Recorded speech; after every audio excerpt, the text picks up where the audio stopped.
people, it's me, Anja, my pronouns all she and her, and welcome back to my channel for a new video. I haven't filmed a video in 2 weeks, but honestly, I didn't miss filming as much as I thought I would. I think I evaluated over this break that I'm just going to film less frequently than I did before, because part of my burnout was pressure that I put on myself, that I had to create quality content more frequently than I really should have. So anyway, in the past 2 weeks of non-filming, I think I read like 20 books or something like that. So in April, I've so far read 35 books, and in today's video, I'm going to talk about the highlights. So I'm going to talk about 10 books in this video. But anyway, the first book on this list is called Armaveni. I don't know what that means, but this book is a YA historical fiction graphic novel following a young main character who lives in modern day, so it's in her contemporary lens, because this book is technically autobiographical, since the author is Armenian too, and basically she's learning about her family's ancestry and her family's history, particularly the Armenian genocide, which is a piece of history that I never quite learned about in school, and I think it's such an underrated piece of history. And I feel like in most American high schools, like, you only learn about history that America was involved in, or at the very least, where America was the hero. And I don't really know if America was involved in the Armenian genocide. So anyway, obviously I think that history that is taught in schools should be more than that country is involved in, because there's so much more to history than that, including that history too, that the country is involved in, if that makes any sense. But anyway, I think this book is so good and so fantastic. First of all, the story itself is so good and so well done. I love the characters and the plot and the world building and the illustrations and everything. This book is so good and it's so fantastic. As someone who has family history that's quite harrowing, like, I thought this book was so good and it was brought to life so well. Like, everything about it was so good and so emotional. I was so, like, connected to everything that was happening from the beginning to the end. I rated this book 4 out of 5 stars because I really, really enjoyed it. So with that said, I would definitely highly, highly recommend it.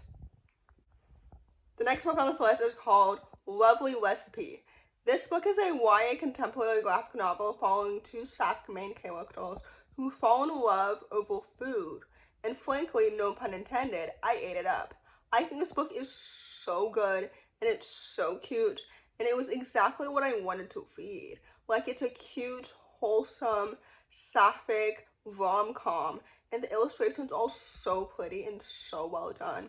And I loved the recipes and the cooking and the chemistry and the characters individually and the plot and everything. This book is so cute and it's so adorable and so wholesome. I really, really enjoyed it from the beginning to the end. Like, it's so excellent and it's so well paced. Like, it's so, so good. Like, I think this book deserves the hype and popularity, and it's so excellent. I just really, really enjoyed it so much. So anyway, in conclusion, I rated this book 4 out of 5 stars, and I would definitely highly, highly recommend it. The next book on this list is called Clock Hands. This book is a middle-grade historical fiction graphic novel that serves as a standalone companion novel to Ink Girls. And frankly, I preferred Ink Girls to this book, but I will say that this book stands on its own, and it's very good too. It follows a young main character who struggles to succeed in a society divided by class until a new neighbor gives them a chance. I think this book is good in the sense that I really appreciated the world building, and I really understood, like, the differences as to why the main character was struggling to succeed in terms of, like, their talent and their, like, economic class. And I think that those themes are very relevant, unfortunately, to this day. Second of all, I loved the illustrations. Sylvia did such a good job bringing everything to life, as I knew that they would. Like I said, I've read Ink Girls in the past, and I enjoyed the characters and the plot and the story and the queer representation in the main character felt very natural and casual, as I believe that they're non-binary because everyone refers to them with they them pronouns, although labels are not explicit within the text, because this book, I believe, is inspired by like medieval times, so those labels that we use now for modern day, like queerness were not invented yet, for lack of a better word, but obviously non-binary identities have always existed. Anyway, all that to say, I rated this book 4 out of 5 stars, and I really, really enjoyed it. So with that said, I would definitely highly, highly recommend it. The next book on this list is called Nubia Real One. This book is a YA contemporary graphic novel following a young black main character who's a superhero, but it's set in our contemporary world where being black is not necessarily something to be celebrated. I really appreciated like the themes of being black versus being a superhero, and like I just really enjoyed it because it resonated so much with me as a black reader. So I loved that representation. I loved her friends and her romance and everything. And I also really appreciated the inclusivity of her having 2 moms and how casual the queerness was. I think this book is so good and it's so awesome. First of all, I loved the illustrations and the story and the plot. I believe there's a sequel out already. I think it came out last year or something. I don't know. I'm really excited to read it because this book was so good. I love the characters and the writing and the pacing and everything. Like, this book is so fantastic and it's so awesome, and I really, really enjoyed it so much because everything about it was so good and it felt so like real and honest. So anyway, with that said, I rated this book 4 out of 5 stars, and I would definitely highly, highly recommend it. The next book on this list is called When Stars Are Scattered. This book is a middle-grade contemporary graphic novel following a young Somali refugee growing up in a Kenyan refugee camp. I thought this book was so fantastic and so good. First of all, I loved the illustrations and the story and the characters so much. This book is semi-autobiographical because I believe one of the co-authors based the story off of his own life, and then the other author, I think, provided the illustrations for it. I'm not quite sure how exactly they collaborated on the story, but anyway, it was so good and so well done because I loved the art and the story and everything. I love reading about characters who are immigrants or refugees or something like that because, first of all, I love the trope of a fish out of water, but second of all, since both of my parents are immigrants or refugees, like, something about reading about that trope in real time in modern day makes it feel so much more like real and not necessarily like something of the past, because this stuff still happens right now, if that makes any sense. Anyway, I think this book is really, really good and totally awesome and totally worth all of its hype and so much more. So with that said, I rated this book 4 out of 5 stars, and I would definitely highly, highly recommend it. The next book on this list is called The Hike to Home. This book is a middle-grade contemporary following a young main character in a new town who's following the local legend, and I really enjoy this book a lot because, first of all, I love this trope of like a main character's summer or season or something not going the way that they expect and learning the ways in which they like pivot and choose to like continue their emotional journey, if that makes any sense, to be vague.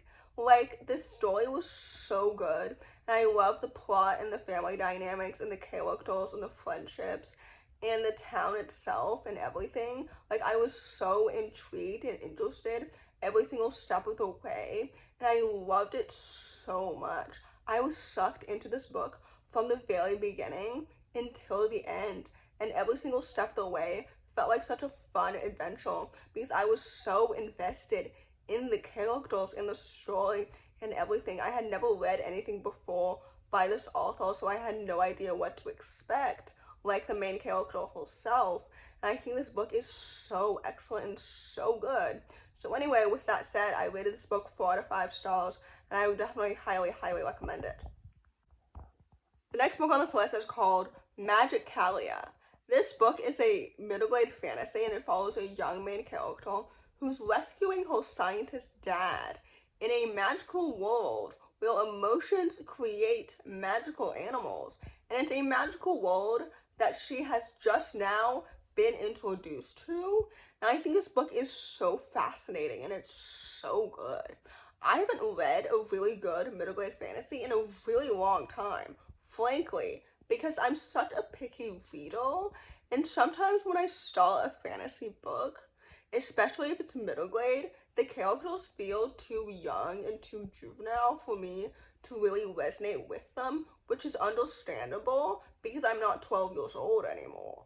You know, like I'm not the target audience. So anyway, this book was such a fun surprise. I really appreciated the characters and the plot and the family dynamics and the world building and the magic and everything. I think this book was so much fun and it was really, really good. So anyway, with that said, I rated this book 4 out of 5 stars, and I would definitely highly, highly recommend it. The next book on this list is Magicalia Book 2, Thief of Shadows. I thought this book was such a solid sequel, which is rare because the majority of the time when I start a sequel, especially so soon after I finished book 1, oftentimes like book 2 can't top itself. And this book was so good. I really appreciated how the author amplified the stakes when it came to the character dynamics. And I loved the world building, and I still enjoyed the plot and the pacing and everything that was happening. I am very excited to read the third one. I don't know exactly how many books the author has planned, but I believe her previous series was a trilogy, so I'm assuming that this series will be a trilogy too. I don't know. Book 3 is already out. I think it came out last year in the UK, but I don't know if it has been published yet in the United States. But anyway, either way, this book was so good and it was so much fun, which is exactly what I need sometimes. Like sometimes I do prefer a fantasy that like parallels with the real world and has really deep themes or something. But this book was just so much fun and like lighthearted and everything. So anyway, with that said, I also rated this book 4 out of 5 stars, and I would definitely highly, highly recommend it. The penultimate book on this list is called A Song in the Dark. This book is a YA paranormal contemporary following a young main character who's recently moved to this new small town where kids go missing annually, basically, and she's falling for a ghost. This book was so good and so fantastic. Again, I had really low expectations for this book because I think I DNF'd the author's previous book 2 years ago? Maybe last year. I don't really remember. Anyway, I really appreciated the paranormal world building and the ghosts and the mystery and the characters and the plot and everything. Like, this book was so good. I also really appreciated the depiction of grief and why, like, her family chose to move there and how that was connected to the ghosts and the mystery and the romance and everything. Like, this book is so fantastic and it's so good. I really appreciated the pacing and the writing and everything. Like, this book is so underrated and it's so unique and it's so good. So anyway, with that said, I rated this book 4 out of 5 stars, and I would definitely highly, highly recommend it. The last book on this list is called As Long as You Loathe Me. This book is a YA sapphic contemporary following two main characters, Myra and Lucy, as Myra plots to get revenge on her ex-best friend, Lucy, by going after Lucy's current relationship with Myra's old crush.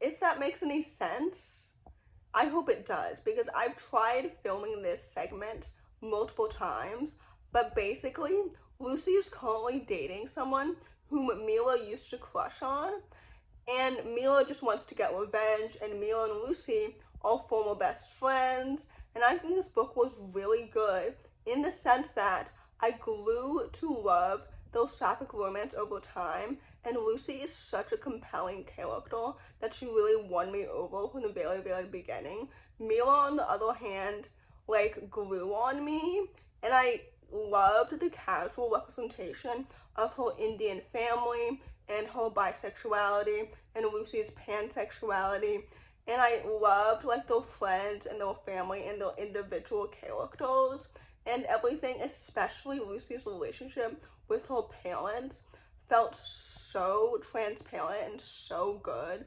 I thought this book was a really solid rom-com, although I do understand why some readers found some elements to be rushed or underdeveloped. But overall, I rated this book 4 out of 5 stars, and I would definitely highly, highly recommend it.